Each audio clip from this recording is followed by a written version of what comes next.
Alright, kali ini kita akan update lagi untuk pergerakan market crypto setelah di bulan kemarin terjadi sideways yang sangat membosankan, dan pada awal bulan Maret akhirnya terjadi koreksi. Dan sebenarnya ini juga masih masuk dengan analisis gua dari sejak awal tahun ya guys. Kalau kalian tonton dari video-video gua sebelumnya, sebenarnya ini masih dalam skema atau skenario yang udah gua bahas dari video-video awal tahun ya. Masih sesuai skenario lah dari apa yang gua analisa pada video sebelumnya. So, langsung aja pada video kali ini kita akan bahas beberapa news yang sedang hot ya, dan juga chart pattern atau analisis teknikal atau analisis pergerakan harga atau prediksi yang nanti akan gua bahas untuk mengecek bagaimana potensi pergerakan Bitcoin untuk pergerakan harga selanjutnya. Oke, so langsung aja ke pembahasannya, let's go gas bro.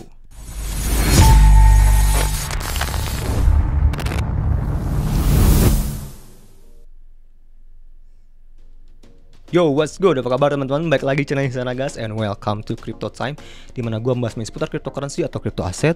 Nah, pada video kali ini kita akan lihat dulu guys ya, sentimen-sentimen yang sebenarnya bisa dibilang bulan ini tuh cukup negatif ya. Ya, tapi sebelum kita lihat ke sentimen ini, kita lihat dulu cara teknikal dari yang pernah gue bahas pada analisis gue di video-video sebelumnya. Nah, kita lihat dulu guys ya. Salah satunya yang ini, misalkannya kita dengar kenaikannya hanya 24% kalau hanya menuju resistance di MA50.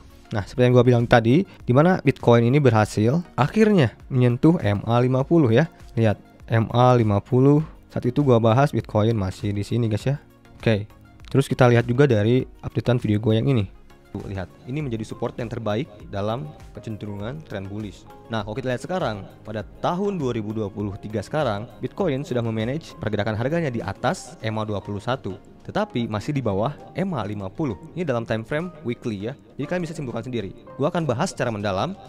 Nah, intinya yang gua maksud di situ, karena pergerakan Bitcoin ini masih di bawah MA50, meskipun sudah berada di atas MA21, EMA ya, ini ya, MA21 di atas MA50, berarti belum ada konfirmasi bullish sebenarnya. Intinya seperti itu guys ya. Karena secara historical kalau kita lihat di sini guys, MA21 ini bertindak sebagai support yang sangat penting. Oke. Di saat Bitcoin bergerak di atas MA21 ini yang biru ya, berada dalam trend bullish, dan ketika break ya, berada dalam trend bearish, ketika break lagi berada dalam trend bullish. Dan kita lihat juga konfirmasinya dari MA50-nya juga guys ya, yang putih ini. Jadi ketika Bitcoin ini bergerak di atas 2 EMA ini, berarti tren masih dalam bullish ini dalam time frame weekly. Nah, kalau kita lihat sendiri di sini, dalam time frame weekly ini Bitcoin sama sekali belum menembus, dan atau bisa dibilang sesuai yang gue bahas dari video ini dan video yang tadi, Bitcoin ini sekarang bisa dibilang menyentuh atau mengetes MA50 ini sebagai resistance-nya. Jadi konfirmasi bullish yang dimana Bitcoin itu harus menembus kedua garis MA ini,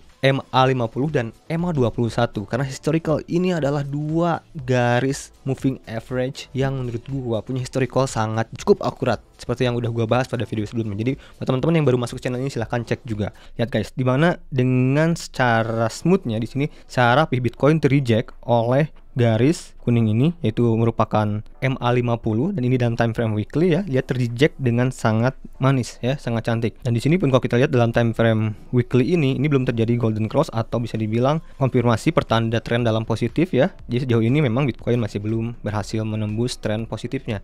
Jadi masih dalam tren negatifnya.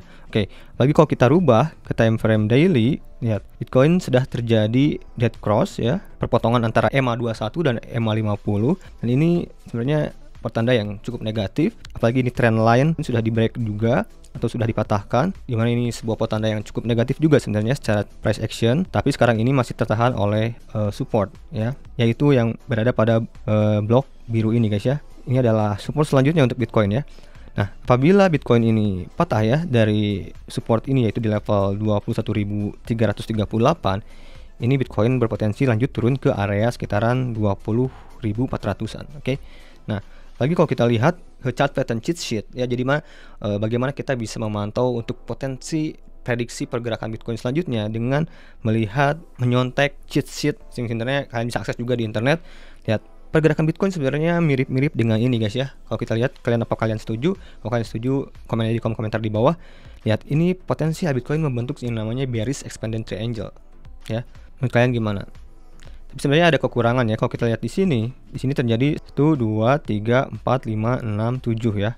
Dan terjadi penurunan yang tajam. Sedangkan di Bitcoin sekarang ini dia hanya terjadi 1 2 3 4 5. Nah, dalam chart ini sebenarnya target dari Bitcoin itu Apabila ya mengikuti cheat sheet ini, chart pattern dari bearish expanding triangle ini, seharusnya target dari Bitcoin itu adalah di area sini guys, mengikuti kembali ke low sebelumnya dari expanding yang terjadi pada pergerakan sebelumnya. Jadi sebenarnya targetnya di area 16.398 kalau kita ngikutin dari chart ini. Tapi ini terlalu jauh kalau kita lihat dari situ. Bisa juga sebenarnya Bitcoin ini tertahan dulu oleh area support di sini di 21.400-an dan kembali mengetes lagi area support yang sekarang menjadi resistance dan kembali jatuh, dan mungkin akan terjadi pergerakan yang cukup alot.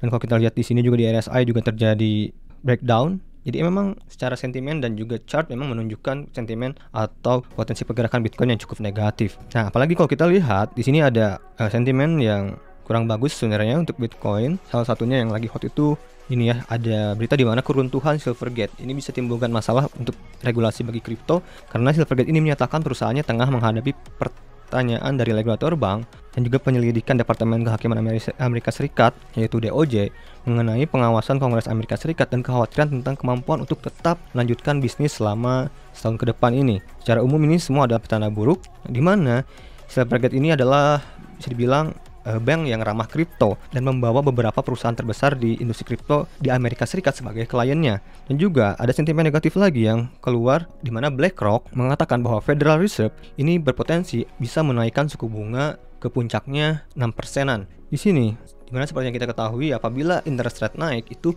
merupakan sebuah sentimen negatif untuk aset beresiko seperti kripto dan saham. Nah, di sini manajer aset terbesar di dunia melihat tingkat dana Federal Reserve Amerika Serikat ini memuncak pada 6% nih setelah ketua The Fed Jerome Powell memperingatkan bahwa suku bunga cenderung lebih tinggi nih dari perkiraan bank sentral sebelumnya. Jadi mereka pikir ini ada kemungkinan yang masuk akal bahwa The Fed ini harus menaikkan suku bunga dana The Fed ini menjadi 6% guys. Dan kemungkinan mempertahankannya di sana untuk waktu yang cukup lama.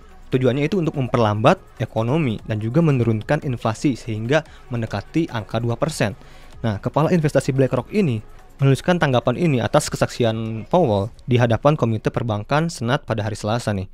Nah, hal ini sebagian disebabkan oleh fakta bahwa ekonomi ini saat ini tidak lagi sensitif terhadap suku bunga seperti beberapa dekade terakhir, dan ketahanannya meski merupakan kebaikan memperumit masalah bagi The Fed. Jadi maksudnya gini guys, apabila kan kalau kita lihat laporan ekonomi Amerika Serikat ini kemarin kan malah tumbuh ya atau bagus, sehingga ini berpotensi membuat The Fed ini akan semakin ketat untuk melakukan kenaikan suku bunga karena tujuan The Fed ini adalah untuk memperlambat ekonomi sehingga menurunkan inflasi. Nah, kalau kita lihat perekonomian Amerika ini malah tumbuh, jadi justru ini akan membuat The Fed semakin membuat kebijakan akan lebih ketat lagi guys ya. Apabila perekonomian Amerika Serikat malah tumbuh, The Fed akan lebih mengetatkan untuk menaikkan suku bunga lagi guys, karena efeknya ingin melihat bagaimana ekonomi Amerika Serikat itu cukup melambat dulu guys sampai inflasi ini terus-menerus sedikit-sedikit menurun secara berkelanjutan. Ya, kita lihat lagi ke chart ya guys ya. Nah, dalam time frame 4 jam ini guys, setelah Bitcoin breakdown, memang perlu kita perhatikan sekarang ini support di 21.370-an atau 21.400-an, oke. Apabila Bitcoin ini masih bisa bertahan di sini, ini potensial akan terjadi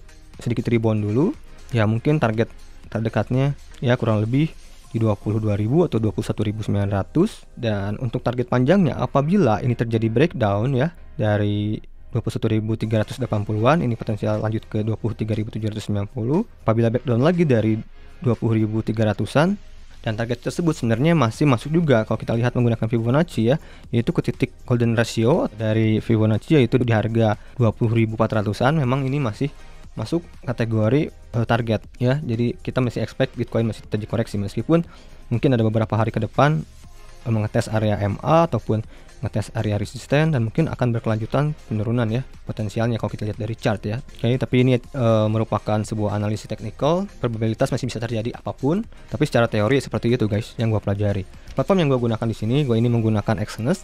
Sekalian aja mereview bahwa Exodus ini guys merupakan salah satu platform trading yang terregulasi dan memiliki rating yang sangat bagus, bisa dibilang 8,17 dari per 10, oke, dan bisa dibilang dalam kategori AAA juga. Dan dia di sini bisa mentradingkan berbagai jenis aset guys. Si Exodus ini terdapat berbagai instrumen ya, dari mulai forex seperti logam mulia, seperti silver, emas ya.